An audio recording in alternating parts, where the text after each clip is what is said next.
Pagkatapos ko nga palang magbuhat kanina, nagutom na ako kaya dumiretso kami sa ng aking mga kaibigan. Dumiretso kami sa may tindahan ng tamis. Ayan na po yung aming in-order na tamis. Masarap yan, paborito yan ng mga OFW dito sa Saudi. Hindi lang ng Pilipino, pati ng mga ibang lahi. Iba't ibang lahi, paborito yung mga ulam na yan. Lalo na sa Arab, yan ang pinaka-paborito nilang pagkain. Yung tamis at saka may ganyang ulam. Sarap na sarap kami dyan. Ayan, tingnan nyo naman ang lalapad ng mga ang lalapad ng mga tinapay. Sarap na ako dyan. Tingnan nyo naman ang mga subo.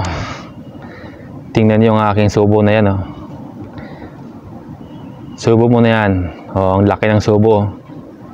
Malaki yan, subo mo yan. Ganyang kasarap guys, ang tamis. At may kasamang pilapil. Tingnan nyo. Tingnan nyo. Minekos-mekos na ng mga tropa-tropa.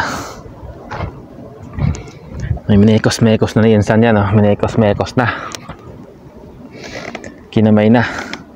Ganyan talaga ang pagkain niya dito sa sa Saudi. Bihira ka lang talaga makakain. Nakakita ng tao na nagkukutsara. Lahat yan nagkakamay. At saka bawal pala dito kumain ng nakabawal kumain dito ng nagkaliwa ang gamit. Kasi alam niyo na kung saan ginagamit yung kaliwa, kailangan kanan ang gagamitin sa pagkain. Kaya sa mga baguhan dyan na hindi pa nakapunta dito sa Saudi, pupunta sa Saudi, bawal po kumain sa public, sa mga lugar na mga gayang mga restaurant. Makikita kayo ng mga sisitahin kayo pag kayo nakahawak ng kaliwa. Kaya dapat kanan ang ginagamit sa pagkain. Kasi yung kaliwa nga ginagamit ang puna sa puwet pagkatapos tumae. Kaya ayaw nila ng ganyan. Kaya tingnan niyo yung ulam natin, oh. Yung ulam namin na yan ay karning baka yata yan. Hindi namin alam kung anong ulam yan. Baka yan. Sarap na sarap ako dyan kumain. Hindi binabalikan namin. Tuwing nagja-jogging kami, dyan kami lagi kumakain.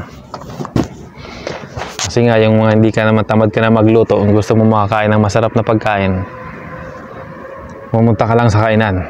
Mura lang yan. 1 real lang yan, tamis na yung malapad na tinapay na lang. Pero yung ulam dyan, nasa 12 real yan. Masarap, yung mekos-mekos namin yan.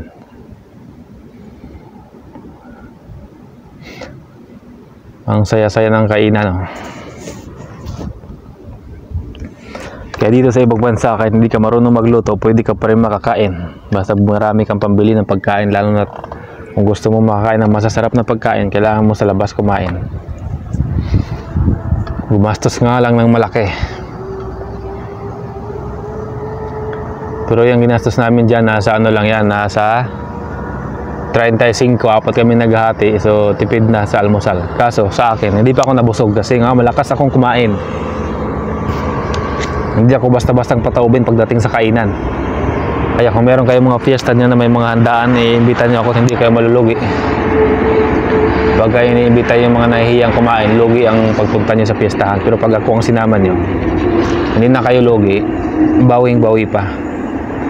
Kaya meron ako nakikitang vlogger na nagpapakontest ng pinakamalakas kumain dyan sa Lipa. Pag nakita ko yan, pupuntahan ko yan, sasali ako dyan. Sigurado 7 minutes ang yan na lumi.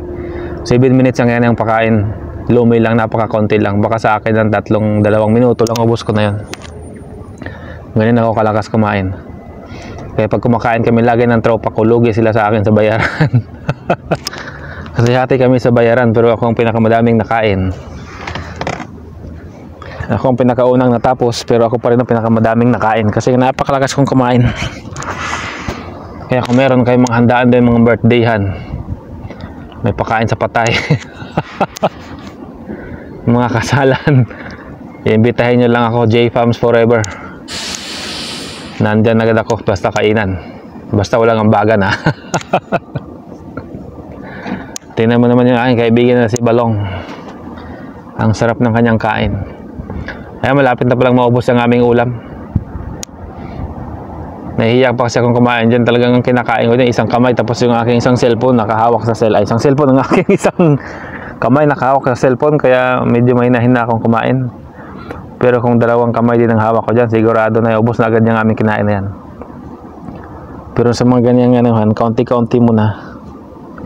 Kung tutusin guys, yung aming in-order na tamis dyan, 4 na piraso, kayang-kaya ko nang ubusin yung sana kung lang mag-isa. Kasi nga malakas akong kumain. Kaso nga dahil 4 kami, saka pag inubos kaya, laki ng babayaran ko, 35 real, busog na busog naman sana ako. Pero dahil nga merienda lang na, almusal lang naman yan namin. Pagkatapos kong mag-workout, kaya yan, kaunti-kaunti lang munang kahit. Malapit na siyang maubos. Talagang ganyan talagang ka-partner guys ng na yan, ng tamis na yan. Partneran talaga yan ng ganyang ulam. Kasi masarap siya. Hindi siya pwedeng sasabay sabaw. Hindi siya pwedeng i-partner ng tamis sa sinigang na ulam. Kailangan ganyan lang ulam yung mga marsarsyado. Kasi malasang-malasa yung pagka-marsarsyado yung ulam. Tingnan mo naman putangin, sarap na sarap kumain. Kalakas kumain. Tingnan mo naman nga.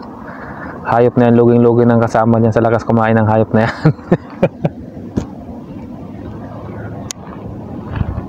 Tingnan niyo naman. Nagtahiya pa yata, nagtago sa camera ng pagsubo. Ayan pa. Tingnan niyo naman, subo na lang subo. Kahit isa lang kamay ang ginamit, napakalakas pa rin kumain ng hinayupak na yung tao na yan. Ubos na paubos na yung aming isang tamis sa kabilaan. Malapit na siyang maubos. Ayan, nag-order na pala ulit ng aming kasamang si Balong bago maubos yan. Nakahanda na ulit ang isa pang naming order. Pag naubos yan, darating na agad yung in-order namin. Kasi nga, gutom kaming lahat dyan. Tingnan nyo yung isang ng ulam, malapit na siyang masaid guys. Dumating na pala yung in-order namin isang isang kubos, ay tamis. Ang lapad-lapad ng tinapay na yan guys. Yung aming in-order na ulam hindi pa dumating. Tamis mo nang ibusin muna namin yung na yan. Side-side muna yung mga natitira sa plato. Gusto ko sanang dilaan yung mga natira dyan sa plato, kaso nahihiya ako baka makita na ng mga ibang lain nakatingin sa amin kasi naka-video ako, kaya nahihiya akong dilaan yan. Trending na sana ako guys kung didilaan ko yan sa harap ng maraming tao. Para hindi na nila hugasan yung plato, didilaan ko na lang sana yan. Wala na sila kaya paghugasan. Gamitin na agad nila sa sunod na order. Ang tagal-tagal naman namang aming in-order namin dyan. 15 minuto na kami naghintay ng aming order na ulam. Wala pa, kaya hindi pa namin makain yung tamis namin. Lampas ng 15 minuto yung aming paghihintay ng aming ulam. Napakatagal naman dumating yung ulam namin na yan. Ayan, wala nang laman-laman yung aming ulaman. Nasaan na yung in-order namin? Waiter, nasaan ka na waiter? Hayop kang waiter ka, napakatagal mo naman magluto. Natatay na kami dyan pagkatao. Dumating na pala guys yung aming in-order ulit ng pangalawang ulam. Pangalawang batch ng ulam. Yan na lang chicken na inano namin. Hindi ko lang alam kung paano niluto yun ni Kuya. Baka minikos-mikos din yan. Hindi namin alam yan paano niluto. Pero siyempre napakasarap pa rin yan kainin. Lalo na sa kubos na sa tamis na partner. At meron nga pala siyang kasamang sibuyas. Pag lagi kang umu-order dito ng ganyang pagkain, hindi mawawala talaga dito sa Arab country yung sibuyas na yan. Mayroon talagang kasama yan. Pag kumain ka ng mga kung anong bibili mong pagkain, meron talagang isang balot ng sibuyas na ganyang may sibuyas na kasama. Mga sili. Laging may sili, hindi yan nawawala sa kanila. Kasi mahilig yan sila sa magpapak ng bawang, pampabango ng hininga. Kung gusto mong bumango yung hininga mo, magpapak ka ng bawang, walang iya ka. Para mas mabaho pa sa utot yung bunganga mo. Pero ganyan talaga, masarap talaga yung na yan. Pag nagpapapak ka ng bawang na may kasama yung ganyang ulam-ulam, masarap talaga yan. Pinagtitinginan na pala kami ng tao dyan habang kami kumakain kasi naka-video kami. Naka-video ako pala. Akala na hindi ako makakain ng ayos kasi ako naka-video, pero mas malakas pa rin pala ako kumain kaysa sa aking mga kasama. Paisa-isa lang kamay ang gamit ko, pero napakalaki ng aking pinipitas sa tamis. Kaya yan, susubo ko na naman yan. Malaki yan, subo ko yan. Tingnan niyo man ang mukha ng animal na patay gutom na yan. Mukhang patay gutom talaga yung animal na yan.